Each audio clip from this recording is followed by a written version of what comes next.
Welcome to Writer Syndrome, a podcast about writing from start to finish. This episode's topic, we're getting into Act 3 Pitfalls. I'm Russ Capasso. Joining me as always is Tim Letney. Tim, how are you? And of the Pitfalls, which one was your favorite, the Atari or the Super Nintendo version? Man, I think they rebooted it at some point for Again? Again? for the PlayStation. Even more No, pitfall-y? yeah, no, the Atari was my favorite Pitfall. Okay. I still think about that game, dude. Yeah. Well, it's pretty great. Its Act 3 was terrible. The It's problem was he had to jump over yet another puddle and no. avoid yet another alligator. like, the setup and payoff, we know what's going to come. It's just an oil slick or a sand pit or an alligator pit, right? Also, the character maybe a little derivative of Indiana Jones. I don't know. Maybe a little static. So yeah, Act 3 Pitfalls. We have commented in the past about our own issues with Act 3s, and Tim has gone on many times on record, recorded. Go back and listen to all the times he's mentioned how much he hates Act 3s. You know what? I'm kind of liking Act 3s these days. Yeah. No, I hate them. It's going to say, don't lie to me. Don't lie to me this early in the morning. I don't know. Ugh, Act 3. They're so garbage. So Act 3 Pitfalls, do you want to get right into just hitting on a few of them? Sure. Okay. I mean, should we orient for, Yeah. we have a first-time listener who might not know what we're referring to, Sure. that we're talking about a 3-act structure and Yeah, episode 52. Welcome. educate the now thousands and thousands of people who are listening to us monthly. Okay. Right. Yeah. Right. Because we each download 1,000 times doesn't mean we have 1,000 listeners. Yeah. So Act 3. I mean, what you're talking about, hey, briefly, a 3-act structure type of thing. Is that what you want to get into? And how we're big fans of Save the Cat and the beats that are within each of those acts. I'm asking you the question, but also answering at the same time. You see what I'm doing? Yeah, I like this. It's all rhetorical. Yeah. So Act 1, Act 2, you got all your setups, and then Act 2 is kind of where you got all the meat of the story and the action that's happening, and then Act 3 is where you wrap all the things up. And Act 3 and we have an epic podcast series. I think it's a 3-episode, 3-act, 15-beat trilogy, a trilogy of beats. So there's prequels to it. Yeah, but this specifically is okay. Yeah, I think you did a good job. I think more or less outlining the issues that we've run into, which we've talked about, but this is kind of highlighting those, and just in general, I think the pitfalls that people can come across. And I did a little bit of research, because that's what I do here, just a little bit, seeing what other issues people have come across. And even if you're reading a book, you can realize you can sense if you get to the end of a book and you're like, oh, that wasn't really satisfying. That's the pitfalls we're gonna be talking about. Yeah, hopefully. I mean, third acts, man, they're tough. I think. I think they're very difficult to write a satisfying conclusion. Yeah. But I guess this isn't about this. This is about potential mistakes and errors and things you definitely shouldn't do. Because I think you can follow all the rules and still write a really crummy, unenjoyable Act 3. Well, why don't we get into the most obvious one, which is the one I think you and I both ran into. Let's talk about our own experiences and our own pitfalls that we encountered. And I think it was just kind of speeding through or kind of rushing the ending. At least I think I've repeated that myself many times, where I felt like I just rushed through to be like, yeah, we're done. And I think that's probably the most common pitfall I think a lot of writers run into, especially new writers, is where you just, you put so much time and effort and energy into Act 1 and Act 2 because they're beasts. And then you get to Act 3 and you're like, and we're done. Yeah. Yeah. I mean, that's the biggest one. I can talk about the writing process, and as I was getting to, I always knew what my ending was going to be, right? Yeah. I didn't have every movement, every character movement or character motivation ironed out, but I knew what the ending was. Yeah. And I'd say kind of overarchingly that you should know your ending before you start writing, period, absolute period. And that's one of the issues I'm running into right now as I'm planning the next book, is that I really want to get going, I really want to start writing my scene breakdown, but I am not confident in my ending yet. And geez, the last thing I want to do is start moving along and then have to rejigger Act 1 and Act 2 because Act 3 doesn't fit. Yeah. So anyway, but based on the last one, I could tell that I was eager. I was eager to finish, and I wasn't giving Act 3 its own.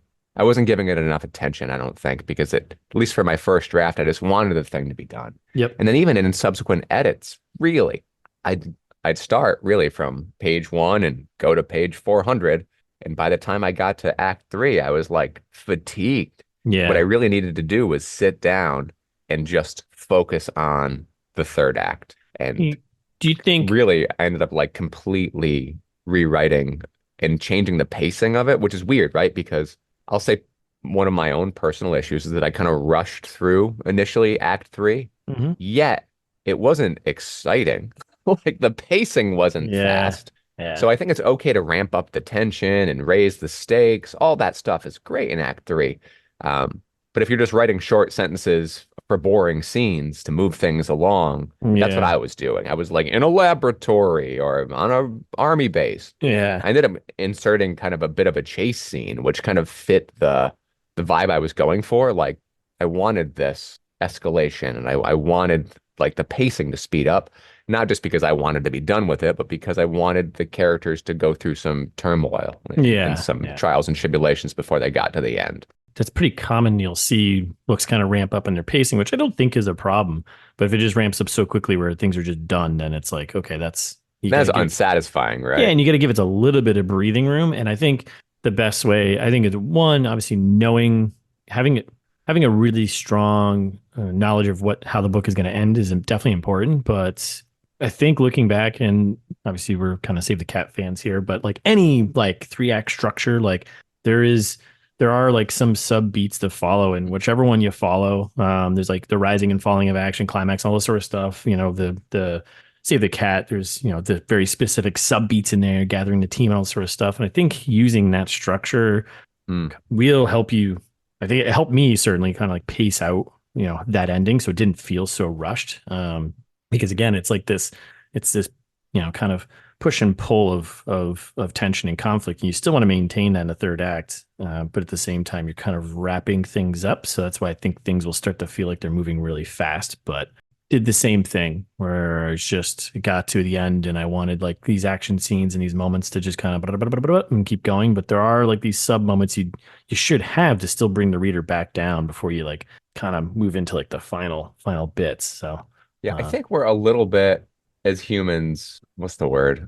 Overly influenced by movies. Whereas yeah, I think the act 3, especially if you're following the beats, yeah, like from that like Dark Knight, from that like All is Lost Dark Knight to break into 3, and then the whole third act, it's like in movies, it's really mostly truncated. It's like yeah, yeah, 10 to 20 minutes or something. So yeah, it happens really super fast. yeah, And it, even though it's only going to be about 10 to 20% of your novel, it's still a lot of pages. You know, yeah, it could be yep, 100 pages, maybe more.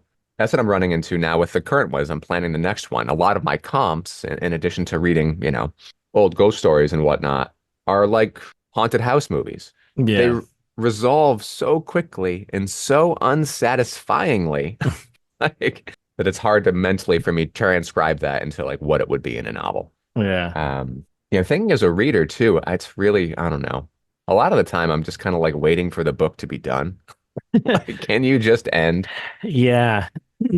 Yeah, I've gotten like that a few times. Where I feel like the lead up to the act, the final act is just kind of a little puttering, but that's a act 2 pitfalls. That's for another podcast maybe. Yeah. Um, So, I but mean, I can think of like some other broad things that you definitely shouldn't do, right? Mhm. Like, I wouldn't recommend introducing. Actually, let's stick with the action because I think increasing pace is fine if it's intentional, but I don't. But you also want to make sure that as you're, if like say it results in an action scene or some kind of horrific scene or whatever it's resulting in, being very mindful that you can overdo it really easily. I think in the third act that there could be Yeah. like way too much of a good thing. Yep. Um, Well, you get like a bottlenecking of events. That's actually one of the things I was going to bring up too. And I think okay. having the beats also helps spread that out. But yeah, I agree 100%. Like if you could have all these things you're trying to wrap up all at once, and you can have this just continuous motion of action that will just bottleneck everything and just kind of feel like, "Whoa, okay, I guess we're done in the end." So when you're talking about like this Act 3 action bottleneck, I mean, I can say from my personal experience in writing and just reading that it's really, really easy to lose myself in the space, to forget where the characters are. Like if there's just too much happening, right? If there's too Hmm. much bombast or even if there's this like huge action scene if you're reading one of your Reacher type books. Hmm. I think the last thing you want to do in the act in the third act is lose your reader. And I Yeah. think a really easy way to do that is just to overdo it on the action. It's hard to follow. They're looking Yeah. for resolution, right? They're not looking for an all-you-can-eat buffet of action at that moment. And I Yeah. can speak to my experience. Like I wanted bombast. I wanted it big. And I had to go back and make sure that I was keeping my eye on where we were in space. Can the reader follow this? Yeah. Making sure that it was grounded. And yeah, you can definitely have too much of a good thing in this section. I do think there is probably an impulse to deliver on expectations, and maybe there's a pitfall of potentially over delivering Yeah. and losing your reader a little bit. Yeah, from my own experience, I think my first couple drafts, my third act was just like if you had a line of action, it was just like a straight line, like right through the end. Yep. I didn't have that push and pull, that up and down kind of ebb and flow you want. And I had two action sequences in my head, and I think the first draft or two they just kind of just ran one straight line. It was just like, okay, this is continuous action right till the end, and then we're like, all right, we're done. And I had not even at the end, I had like a nice little like, okay, let's bring everyone down and like this is the end. And I think in subsequent edits and working with an editor, identifying where to kind of spread that out a bit so you can, and it does kind of it moves, but on somewhat on purpose. I feel like we're looking back at my ending, it might feel a little truncated. And something I like to fix later on. I feel like, well, I'll get to that next point in a second, but yeah, actually breaking up, like I had one action scene that kind of started one place and ended another place. And in between, what I did was I moved another character's POV in between. So Yeah. get their perspective, like of the situation, instead of having to run in a line and then have them, I was like, oh, I can actually move them in between here to kind of bring it down a bit, kind of highlight some new information, and then come back to the action scene. So it was like this nice little boop, kind of, dip and valley here, and then kind of ramped up a bit more, and then you get that person involved. So I think paying attention to stuff like that helps. And if you have multiple character POVs, making sure if you can, maybe intersplice them, because I enjoy that. I kind of enjoy that little back and forth pace. I kind of wanted that to come through. I mean, we talk about it all the time, right? That, the 3-act structure and the 15 beats should be this character transformation machine. Yes. So they're on a journey, right? They're on a path, and whatever's happening in the third act, whatever kind of set piece it is, should be tied to those paths. Yes. And I think if it's too disconnected from that, like from their arcs or whatever, then you'll lose your reader and it will not 100%. be satisfying. Not that it needs to be like Shaun of the Dead level, everything is tied and comes back to what happened in Act 1 and Act 2, but it should be at least tied to that character's journey. Yes. And if you disassociate those things, it's just like a balloon flying away. You're not grounded, you're not tied to anything. Yeah. And it's just not satisfying, because then your character's doing all this stuff that is maybe out of character or isn't pushing their transformation forward in ways that it should be. Like they should be changing through this. It shouldn't just be like fetishized action for action's sake. Even if there is genre expectations around action, I still think it's important to tie it to that character journey. Yeah, no, I agree 100%. I just can reiterate the same thing. Like, there's not much more to say that other than, whatever the character arc is, whatever their flaw that they're overcoming or learning should be tied to the resolution, which should be tied to the action. So it has that satisfying ending and not just, like you said, action for the sake of action sake. I think also in the Act 3, like a lot of things that kind of I think it's important to pay attention to, but making sure you're kind of paying off any like those setups you do have. You don't have to pay them. I mean, I don't know, if you set something up that's pretty clearly like, and maybe you just forgot about it. That's something that gets to me, is like having these things are like show up in Act 1 or Act 2, and even in movies where it's like, well, you showed us this thing, and then wait a second, well, why do we even care about that anymore? It's like, it's like a distraction, unless it's supposed to be on purpose, but that's only if you're writing like a mystery or something. I think I'm smiling because I think I have too many payoffs. I think I tied, like, I think I edited my thing to like, it's this tangled spaghetti mess and everything, like maybe not everything, but too many things connect at the end, because I am a fan of those payoffs. I expect them. They give 100%. Me joy when I read them. Me too. There's a chance you can have too much of a good thing, and I may have done that, but you should have some of them. Yeah. 3 slices of pizza is enough. More than that. I used to have an old art teacher. She was awesome, and she'd pass out the glue in these like little Dixie cups, and she'd always say, A little dab will do. Just a little dab. A little dab will do. So I think for my payoffs, just a little dab will do. Yeah. Don't pour the payoffs all over the act three. But Yeah.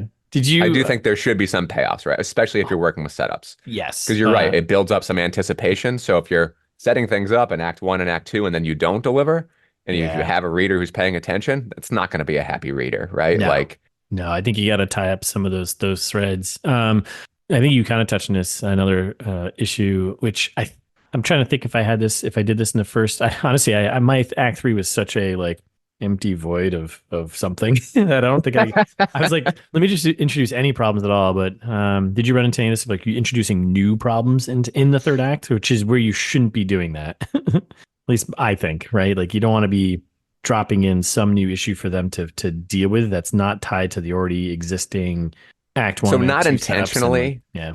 but yeah, I know you definitely should. That's a great pitfall. Don't introduce new problems, solve your problems. Unless, you want to introduce what may be coming in the next book problem a little bit, but Yeah. still be satisfying. I didn't intentionally introduce new problems. My writing introduced a problem where I completely rewrote the scene, but like in an initial draft, I had two characters wind up somewhere, right? Yeah. One character leaves for whatever reason, and the other character is really not prepared to get out of that situation. They are really like narratively cornered. Yeah. And that's a problem, right? Yeah. So I just kind of like made up a reason how they got away from it. It gave them no time. It was like, oh, how'd you get out? And it was like, I got out this way. And it was like so not satisfying and so absolutely ridiculous. And I caught it. I was like, this is a problem. This would require maybe a chapter to get out. This is not the time to change the POV to this side character about what ludicrous way they got out of their cornered situation and surrounded by the enemy type of thing. Yeah. So I fixed it. I fixed it and I changed the whole character setup. But yeah, my initial solution was like, and I've seen it in books too. Like they'll just say like one-off lines to explain away how characters got out of impossible situations. It's typical, but I would say that you should avoid it because at least as a reader, it takes me out of it. I'm like, I think it's also a key thing in Act 3 is you want to, well, actually, I'm going to pose this as a question first because I think there's a couple ways you can go about this. And I think I fell victim to this pitfall, but making sure you're closing out your A and B threads. But obviously there is the line of, well, what threads do you leave open if you got plans for like another book to kind of tease something or another story potentially? From my own experience, this was definitely a pitfall, and I think it's definitely, I know it's existing still in the book because I haven't changed it, but because I came in without a solid plan for how this was going to end, and not to give spoilers, but I think I maybe set up this expectation that maybe there might have been another 200 pages for the reader to be like, oh, let's explore this thing that you just threw at us. Oh, no way, really? I felt that way. I felt like, oh man, I'm not actually exploring this thing I've introduced a little late in the game. Or maybe people are expecting more out of it. I don't know. And I look at that because I was like, okay, I was aware of it. I was like, yeah, this isn't, I'm not feeling 100% about this. I feel like I've concluded pretty well. I've closed out most of my threads. I do have a side character thread that's definitely open, but that was going to be pretty clear throughout the story if you're reading. So, and I know I've mentioned in the past, like books that do that. Like I was, like the Broken Earth trilogy, that was one where like that just ended and it was like, oh, you just got to read book 2. I think we talked about it. It felt like that trilogy it felt like it was one big book. Like it should have been like 1,000-page book, but they broke it up into 3 knowing that they could just sell it. And the endings were like, oh, okay, that's not totally satisfying. When it comes to that, making sure you're solving the problem of the promise you set up in the opening. So I don't know. I'm that one can be dicey, I think, because I think whatever you set up in the opening, you should finish that so it feels like a concluded story, but you can have some threads, B story type threads, maybe left open for like, another book. But I don't know. What do you think? What's your thoughts on that one? Well, I'm thinking about your book and I'm curious, right? Because I know that you went in with intentionality to write other books in world. Yeah. So do you clue the reader in that there's more to come in any way? Or if I was just picking up Host for the first time and I finished it, would I be like, oh, I'd like to read more, but I guess that's it? Like, do you let them know more is coming?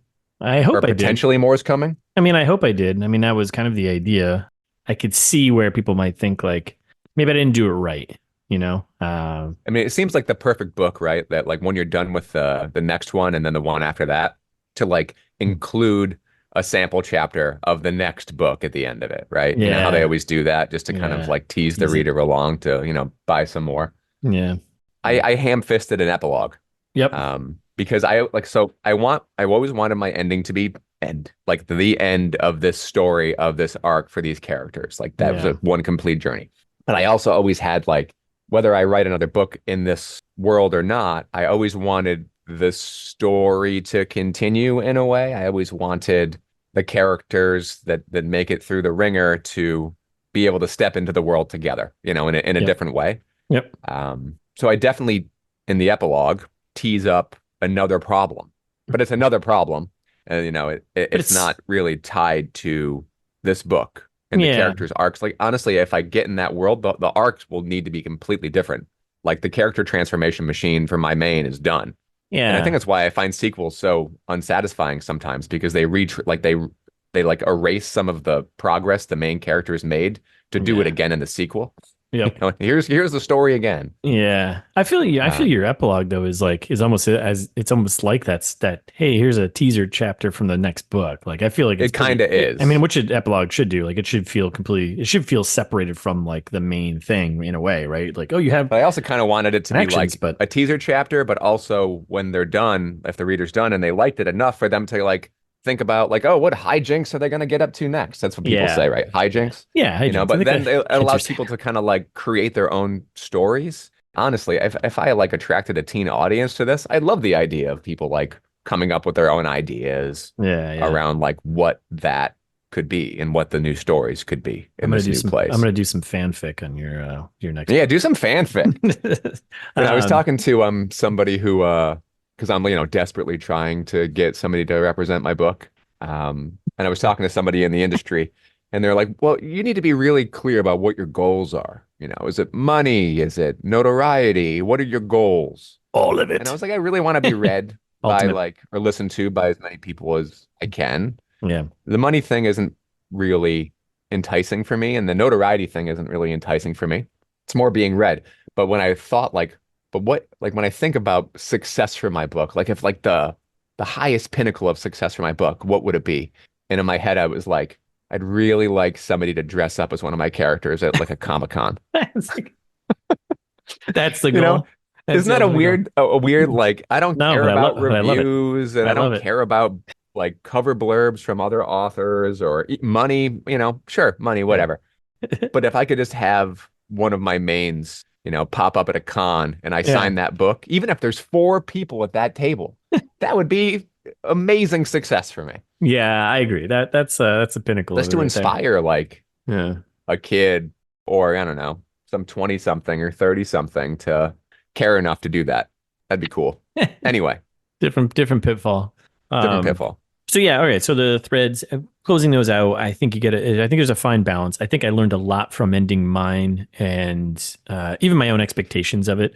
Um, I feel my next book and subsequent ones I've already started outlining. Like I've got a pretty good idea of like how they're gonna like the main. I'm gonna set up a promise and I know how it's gonna end. So I got that. And anything else I set up that I want to leave open is, I think that's okay.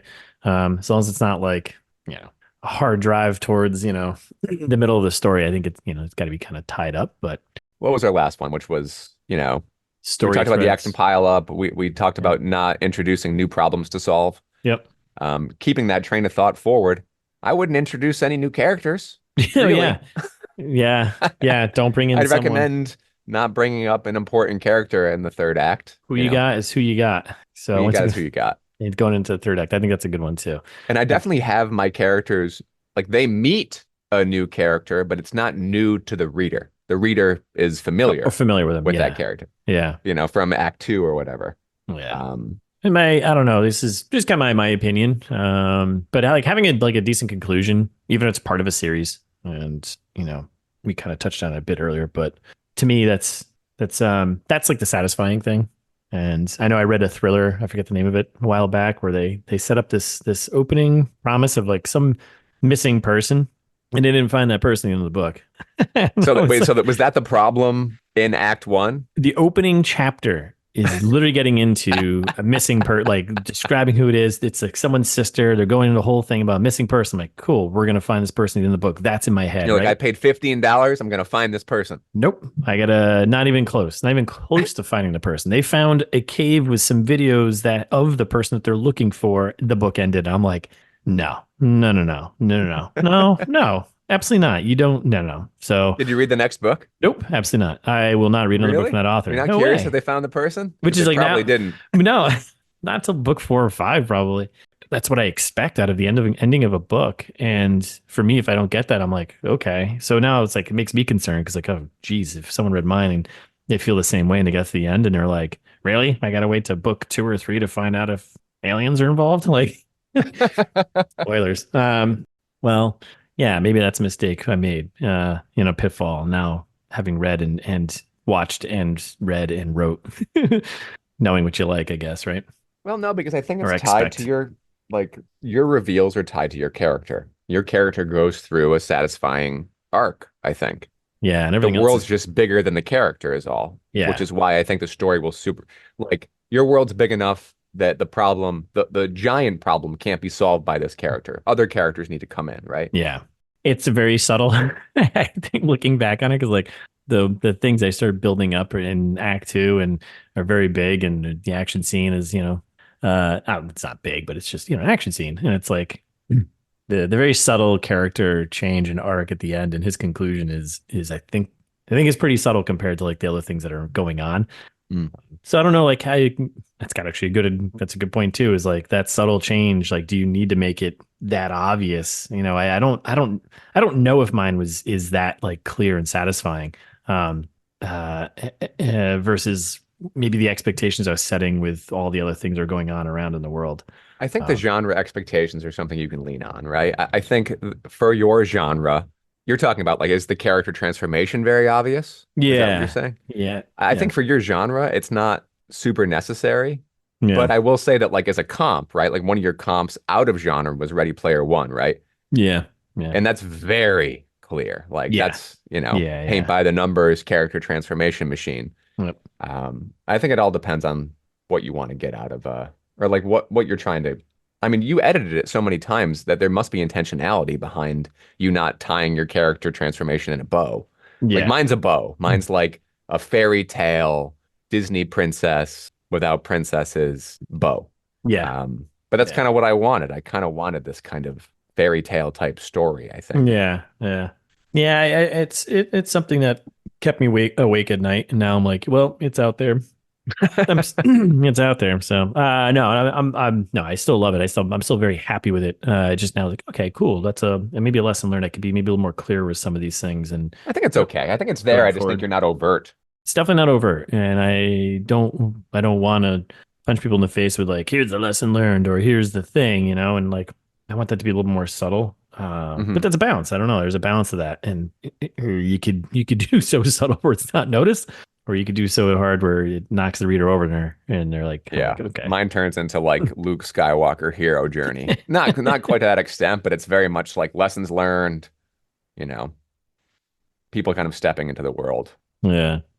But again, like I said, now I've got intentionality with the next book. I can see it. I know how it's going to end, but it's still going to have like, okay, cool. What's the next adventure that's still within this world, But it's not going to be Hmm. so. They're going to be basically. I set up a nice promise in the opening, and that's going to be resolved at the end. So, Yep. and I'm excited about it because I think it's freaking good. So I mean, I know I at teed it least up. I want to read it. Well, you got to write it. I'll Yeah, I don't read want to it. watch it. Yeah, yeah, right. I know I teed it up in the beginning of this episode, but I am having the hardest time. Like I have like a conclusion, I have a finale, I have an act three planned for like the upcoming book, Yeah, but I don't love it. And yeah, I, for the life of me, have with all the comps I've read and watched, none of them are satisfying to me yeah, for the story that I'm trying to tell. yeah. And none of them have given me any inspiration whatsoever on where I want to zig where they zagged or anything. It's on you. And in following, like obviously, like your act three will only be as strong as your act one and your act two. I feel like I guess that's the thing. Act threes are always so on the rails for me because of that, because they need to tie back in. They Yeah. need to tie back into your first couple of acts in order to be satisfying. It feels like this kind of closed loop. Um, and that's so boring to me. Yeah. No matter what you sprinkle on top of it, an action Yeah. scene, the tragedy. Funny, right? Because like the endings that stick out to me in genre are these tragedies, Hmm. like the ending of Mist, like, or Hmm. the movie Mist more so, where it's like this really dire, ending. But I don't want to write a dire ending. And the ending of The Shining, it stands Yeah. out to me, but I don't Yep. want to write the ending of The Shining. And I don't want to have actually here's the rub is I want a happy ending. But the happy endings in genre for like haunted house type movies are just people yelling at each other really in basements. Get out of here, evil Get out demons. of here, you ghost. Take me. Take me, You not my know, kids. or at worst, they manifest it into a possession. And now Yeah. they're fighting a monster version of a child or a dad or whatever else. And all those tropes are just snooze fests for me, like Yeah. absolute snooze fests. I like the ending of, well, I won't ruin it, but I really enjoy the ending of Shirley Jackson's Haunting on Hill House there, or Yeah. Haunting of Hill House. But it's a super abrupt, and I could never do it. It would be completely and utterly unsatisfying by modern sensibilities. But I quite enjoyed that ending. Yeah. It So can, yeah. People throw the book across the room. That's how yeah. you're gonna end Oh, this? That's how you're gonna do oh it? my God. They Yeah. just close the door and that's it? They closed the door. I think that's the Babadook rare. You gave the Yeah. ending of the Babadook. They just closed the Uh, door. I didn't even see that Um, movie. I didn't even read it. I didn't even, yeah. Oh man. Metaphorically closed I, the door, metaphor. I But spoiled it also for fit. myself. Yeah, you It's spoiled the it for yourself. journey. It's the journey, right? To getting to the pitfalls. But Um, any other pitfalls you can think of? nothing that jumps out to me, honestly. I don't know. If Nothing that anybody I who's think listening there's, has any tips, you know. yeah. I mean, I think like coming, like kind of circling back to wrapping this up a Oh bit. my God, are you act three in this podcast to us? You see what I'm It's doing all right now? on the You rails. see what I'm doing This right isn't now? exciting. I'm t You're not introducing any new arcs, no new characters. This is no, why I couldn't write a conclusion in my I'm undergrad. I'm wrapping up all our threads right now. Look at this. It's Ah, beautiful. We darn had it. some So rising boring. action. We Ugh. had some off the rails stuff, All conversations right, about bring it things. home. Bring it back. Having a good idea where you're going and Yeah. using some structure, some beat structure. I think that's like huge, massively helpful for me at least. Whether Oh, it's you Sid need it. Ken or Yeah. whatever, like so you can kind of pace yourself out, not bottleneck any action, and making sure you're closing up and tracking the threads you set up in other acts because people will pay attention. And if you're setting something up, there should be a reason for it Yeah. to be paid off. So so what are you watching, reading, playing, whatever? Talk to me. What am I? So I'm still watching the Three Body Problem I on the haven't started it Netflix. yet. Haven't started it yet. It's pretty good. I'd like to read the books. I haven't read the books. I just read the first one and I very much enjoyed it. It's funny, I started Three Body Problem on my iPad while traveling for a Yeah. family vacation, and I was really enjoying it. And now, as I'm sitting on my couch, I'm like, Yeah. it's not bad. It's not bad by any means. Yeah. Um, Started the Fallout show on Amazon. As did I. I'm 2 episodes in. I'm very much enjoying it. As Yeah, a it's pretty good so fan of the far. game, I think they nailed the humor and the violence and everything about it. The other thing I'm kind of coming to the end on, and this is like I always have like a book I'm reading, and then if I'm running, I'll have a book I'm listening to. And I've been Yeah. running a lot lately because I'm trying to train up for a half marathon, which is this weekend. Oh my God. Nice. Good luck. And I'm barreling through The Leftovers, and I'm just about done with that book, Nice. which is really good. Like Parada is a good writer. It's On the list. I'm curious kind of where it's gonna go. I Yeah. can't anticipate talking about third acts. I have no idea what's coming Yeah. because so much of it is like world building and character building Yeah. that it's something I really want to sit down when I'm done with it and trace out the beats because I know they're there, but Hmm. they're obscured and they're spread across so many different characters. Yeah. I mean, I can understand why they serialized the television show and did multiple seasons because there's so many characters. And as I'm barreling toward to the end of this book, I Yeah. have there's no way that all the threads are going to close, Yeah. you Yeah. know? And I think that's okay. I think it's like part of what like this world that Parada's built. Yeah, I'm super curious where Act 3 is going to go. I'm just Yeah. approaching now. I'm probably at the tail end of Act 2 because things are starting to go kind of good for the characters. Yep. And as we Yep. know, as people who follow the beats, when things are going kind of good, they abruptly start getting They pretty should bad. go immediately bad. They go immediately bad. So that's around the corner. Nice. Although who knows? Maybe Parada's like the beats. Who needs them? Who So needs them? who needs them? Who needs Most them? books. So Most books. I need I'll them. say I read I still need them. what was it? Little Children by him, and that book followed the beats, you know, Yeah. pretty directly. This one it's harder to see them. You know, I Yeah. really need to sit down and think about it afterwards. How about you? What are you reading, watching? Not too much has changed since the last time. Started Fallout series. I haven't really watched much else. I do want to start the Three Body Problem probably next week. Reading wise, I'm still working through the Hunger of the Games. It's kind of Hunger of the Games, Hunger of the God. Is that with the Katniss of the Everdeen? Yeah, that's my fan fiction novel, Hunger The of the Hunger Games. of the Games. All these fantasy books, it's always hunger of something, right? Games, gods, thrones. Jeez. Hunger of the Gods by John Gwynne, that second book of Bloodsworn, which I've been reading forever. I'm just like slowly picking away at it, kind of just sits in the corner. I go sit down and read it once in a while. I'm feeling like I want to read a Viking fantasy book. You were Um, loving that, right? Weren't you saying that it was like written yeah, so well? yeah, I really enjoyed the first book. I really enjoyed, and this one I do too. I just it's yeah, just like it's I get to it when I get to it type of thing. And I think I look at it because like I have the hardcover version, and it's just like this stack, like this big stack, and I'm like, it's kind of imposing and overwhelming. But then I go in there, I'm like, oh, the font size is just like 15 point. Ah, okay, This either. is for somebody who needs readers. I'm Yeah, fine. I was like, I'm not that old yet. I started Salem's Lot, which I think I mentioned last time. I'm getting Oh into yeah. that, picking up on that one. I'm like probably a third of the way through that. And very Stephen King, like there's a million characters and Oh yeah. oh my God. He's just like the guy pumping the gas at the station. He's got a whole backstory. I'm like, is this guy even going to matter later on? Or is he just going to die? Which I'm assuming he's Yeah. just going to die at some He may point. abruptly die. Yeah. I love that Uh, King does that though. I mean, it's so much if world building. It's crazy so though. much world building. Like I mean, people, like everyone. it's not something that I would necessarily do, but I'll say that I enjoy reading. I enjoy reading it because, man, it gives you such a sense of place.